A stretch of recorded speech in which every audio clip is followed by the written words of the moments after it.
Hello and welcome to another episode of Entry Level Esports. I'm your host Trent, and on this show we take your questions from Twitter about the world of esports and we shape them and we mold them into wonderful, delicious esports knowledge that helps us all grow in this wonderful scene together. This week we have a really interesting question that I'm excited to talk about from @Antonok on Twitter.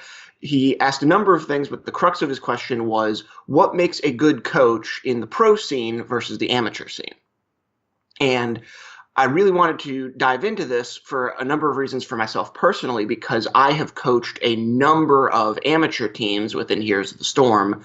I've also coached a professional level team in the game Infinite Crisis, and I've interviewed a lot of professional coaches in other games such as League of Legends. So I think there's a lot of personal experience that I can draw from to be able to answer kind of every facet of this question. And when we're talking about coaching, the number one thing that we need to understand is what really is the job of a coach? Because I think especially in esports, there's a lot of misconceptions about what the point of having a coach is. And ultimately, the job of a coach is to put the entire team in the best possible position to win.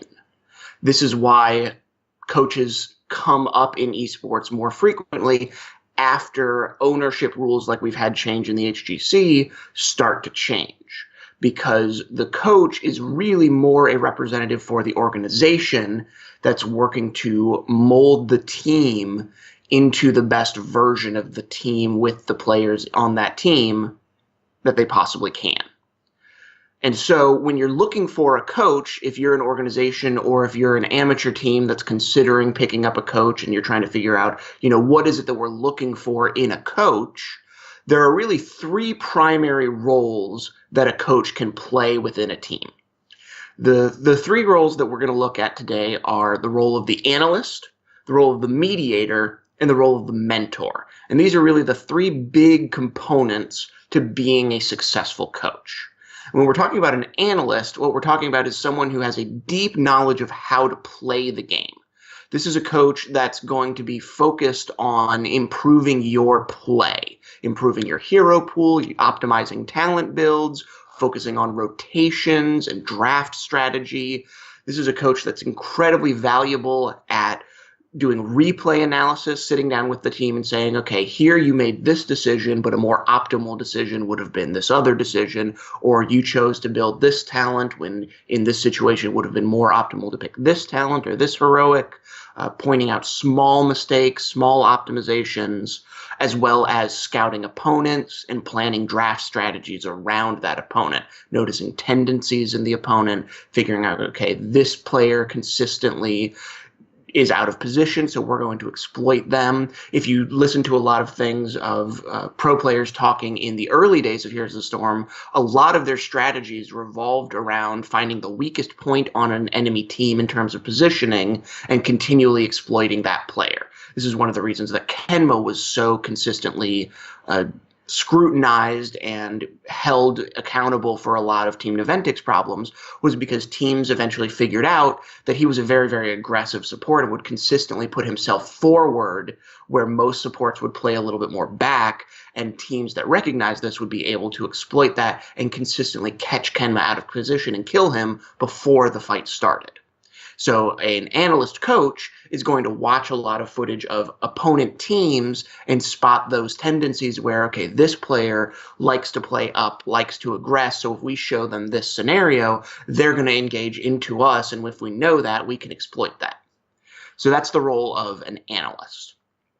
The mediator is a bit more fluid. It's a bit more difficult of a role for a lot of average players to understand the value of or how to spot for when they're interviewing a coach, but I think it's an incredibly useful skill because what a mediator does is essentially they're a neutral third party for team discussions, and they help fight against what happens a lot in esports, which is the blame game. So when you've got a team that's just a team of 5, every player really has equal say and equal authority within the team. There might be a team captain, there might be a set of players that are more closely united with each other and more consistently agree with each other, but really all 5 players are on equal footing. And so what happens is if the team gets on a string of losses, often what happens in their replay analysis is rather than focusing on, okay, how do we improve as a team, they focus on, okay, how did you screw up? And how do you need to get better? And that's usually what leads to teams not trusting each other and ultimately leads to roster changes, because teams are focused more on identifying who the problem is rather than identifying how do we as a team continue to grow. And that's what a mediator does, is they keep the conversation focused on we rather than on you. And they're also useful for players to be able to vent frustrations without attacking each other. So this was something that happened a lot with my Infinite Crisis team. We had some very young players who weren't super great at communicating their frustrations and communicating their points well. And so players were able to come to me and say, hey, I'm really frustrated that in replay analysis, this player keeps attacking me when he's also screwing up, and it makes me feel like he doesn't trust and respect me as a player. And I was able to, using my communications background, go to that problem player and say, okay, hey, I understand what you're trying to get across in replay analysis, but what you're saying to the other players is, I'm better than you, I don't respect your opinion, and you need to get better, and I'm not the problem. And that player was able to then understand and convey to me what their concerns were, and we could have a more useful dialogue and focus on team growth rather than on just shouting at each other. So having a strong mediator really just keeps the team united with each other, knowing that they have a safe place to communicate with each other and someone that can interpret things and keep things on track so that conversations, replay analysis, these sorts of group activities are more useful and more productive. And then finally, the role that I think is most consistently found in really, really well-respected coaches is the role of the mentor. And this is the role that is most difficult to find in young esports that are very new, because the players really have to respect that coach that is going to be a mentor to them. Because what a mentor really does is they create a team culture. They unite the players with a common vision and goal.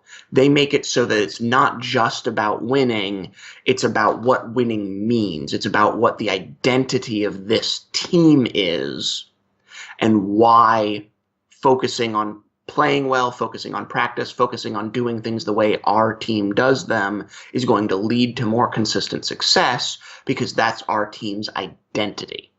Essentially, what a mentor is focused on is less about in-game play and more about helping players become better people.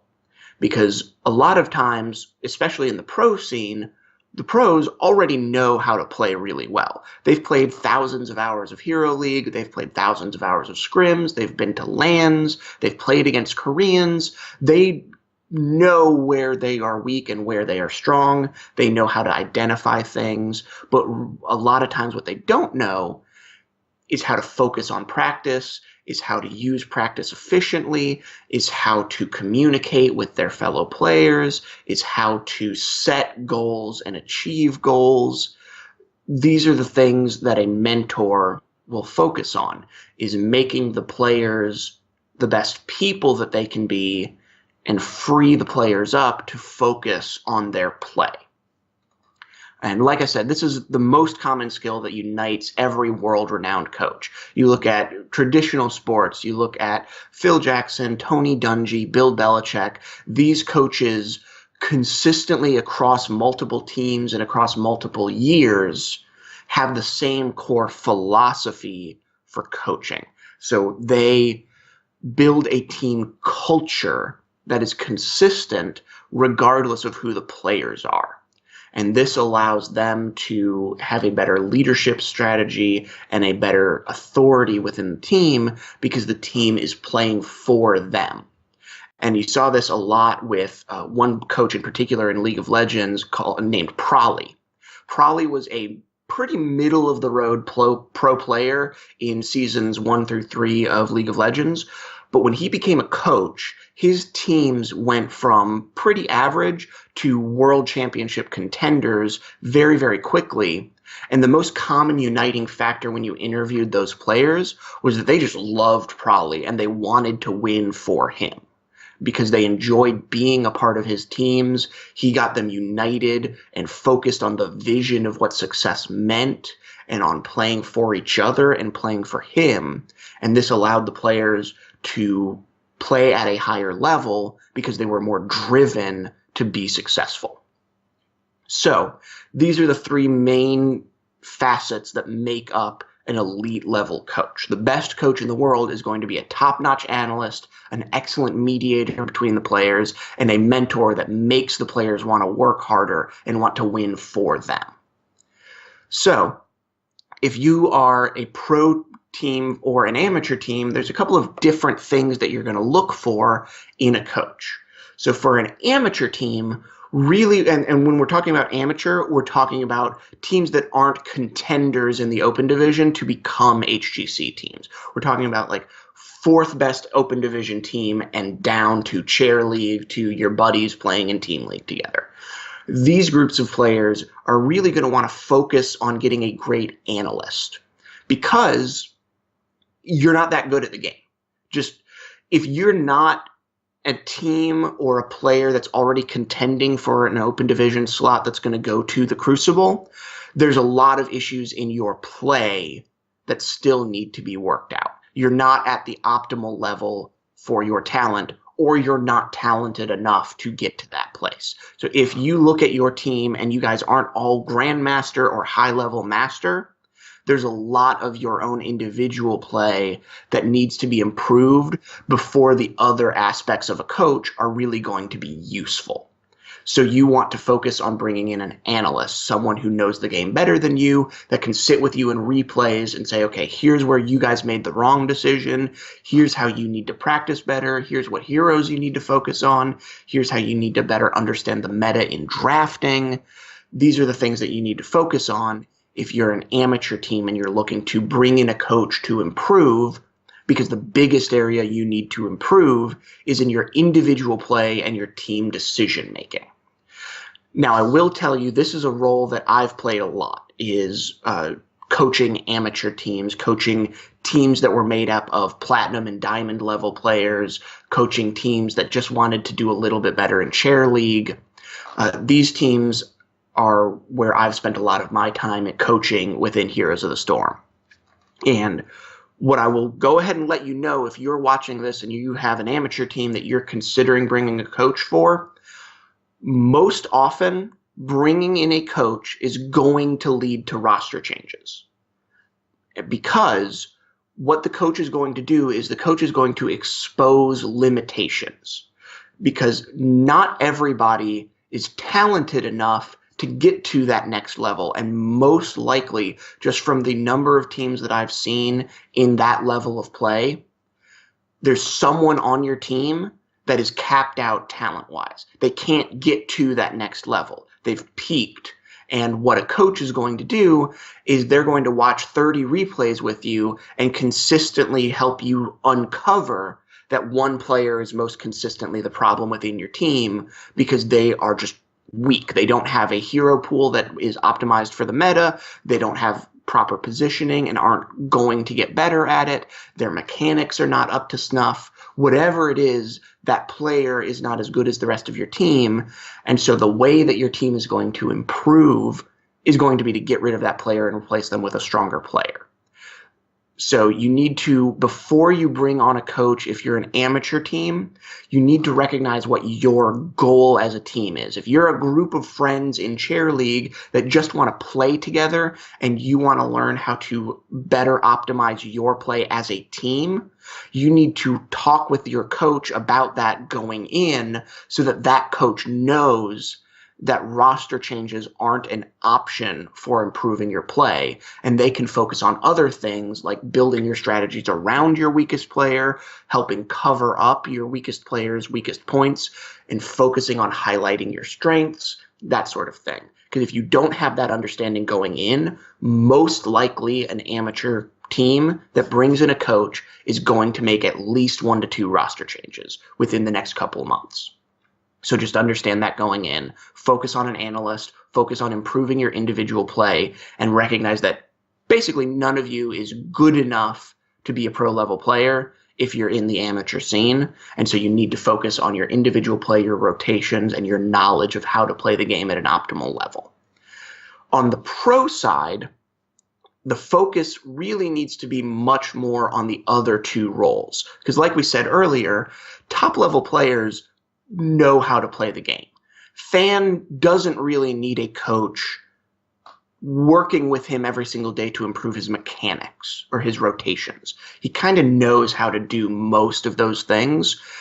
And frankly, most available coaches in the pro scene aren't going to be able to do a great job of improving that because Fan probably knows more than those players do. Justin knows how to play the tank role better than pretty much anyone who's going to coach him. So the coach is not necessarily as focused on individual mechanics and those sorts of things that an amateur coach would be focused on. And this is why it's more important that the team respects the coach and that the roles of the mediator and the mentor are stronger in that coach, because those are often the areas that the most talented players are going to struggle with, and those are the areas where a coach is going to bring more skill and more success out of those highly talented players. There's a great example of this in the National Football League, American football, with a player named Chris Carter, who's now a Hall of Fame wide receiver, one of the greatest wide receivers to ever play professional football. When he was on the Philadelphia Eagles, he was a talented player, but he was by no means a Hall of Fame level caliber player. And he had a ton of interpersonal issues with the team. He had problems with alcohol abuse. He was late to practice a lot. He had motivation issues. He was very, very talented, but he wasn't a team player. And he wasn't in a position to succeed. He was let go by the Eagles, and he was picked up by the Minnesota Vikings, who had Dennis Green as their coach. And what Dennis Green was able to do is 2 things. One, he was able to work with Chris as a mentor to make Chris Carter a better teammate, to make him want to practice more, to make him see the value of being a teammate, and to focus on playing within the team.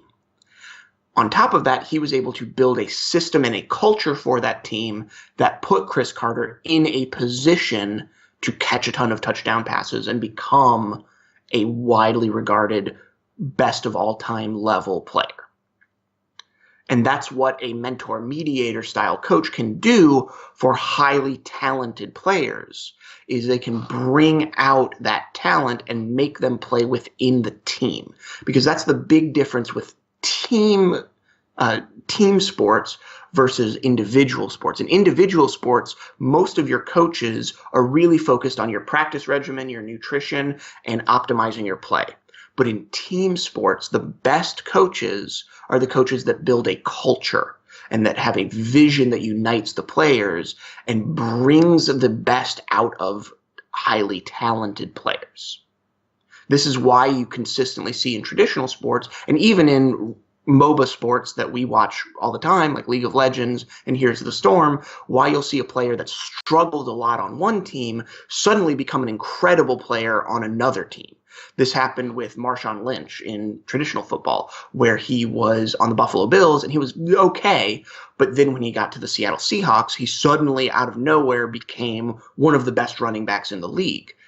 He didn't overnight get more talented or more skilled. He was now in a team that had a system and a culture that enabled him to use all of his talent. And this is why in the pro scene, I think for organizations that are looking to hire a coach, they need to empower that coach with roster decision-making power and with culture-making power and authority, because that is what is going to allow the coach to create a team atmosphere and environment that is more conducive to success. If you look at one of the greatest Western coaches that we've ever had in League of Legends, a guy by the name of Daylor, He led the Fnatic team that got the closest to the World Championship and the closest to beating Korean teams that we'd ever seen until this past year. From Season 3 to Season 7, Western teams just didn't beat Koreans. They didn't even come close. Fnatic was the closest team to ever get there and the most talented European team that we'd ever seen. And I interviewed Daylor during their regular season run where they were undefeated. And what he said was they built their team, and every single roster decision they made was carefully considered to bring all of the players together that fit his vision of how a team would be successful.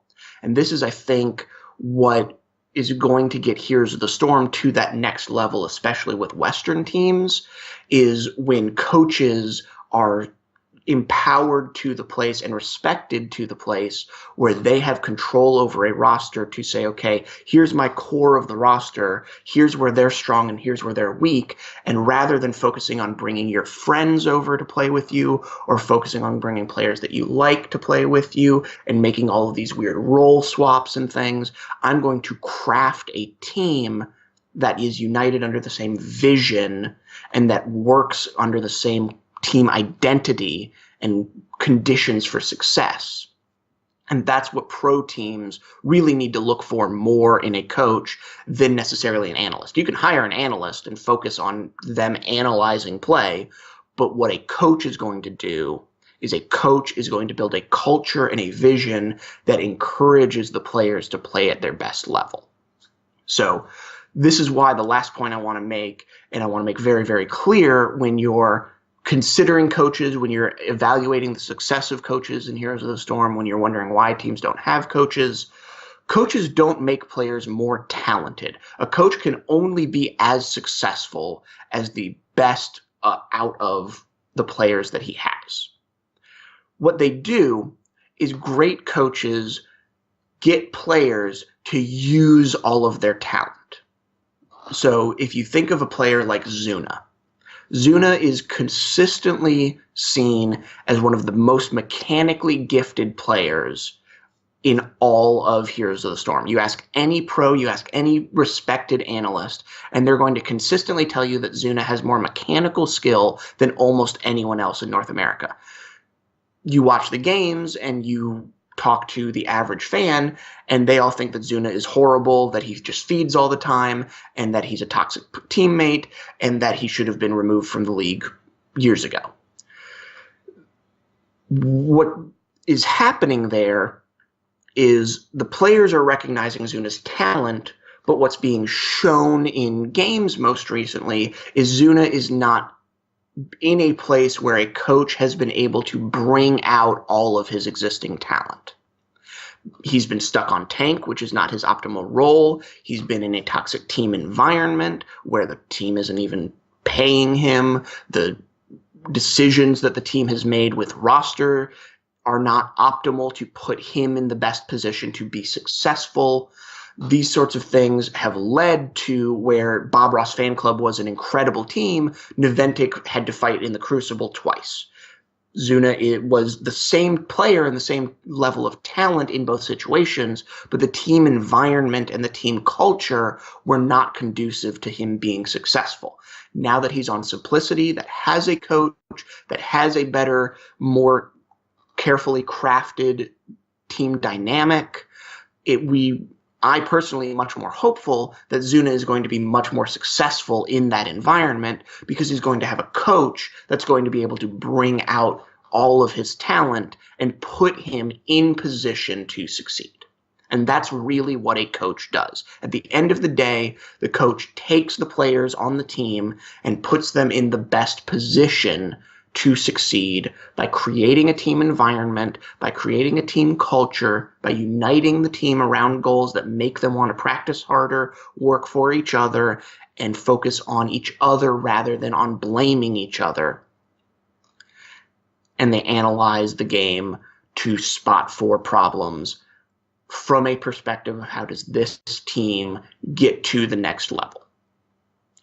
So I hope that answers the question that was asked. If you have a question that you'd like answered on Entry Level Esports, make sure to follow at TrollsGG, as well as myself at Trent_Esports on Twitter.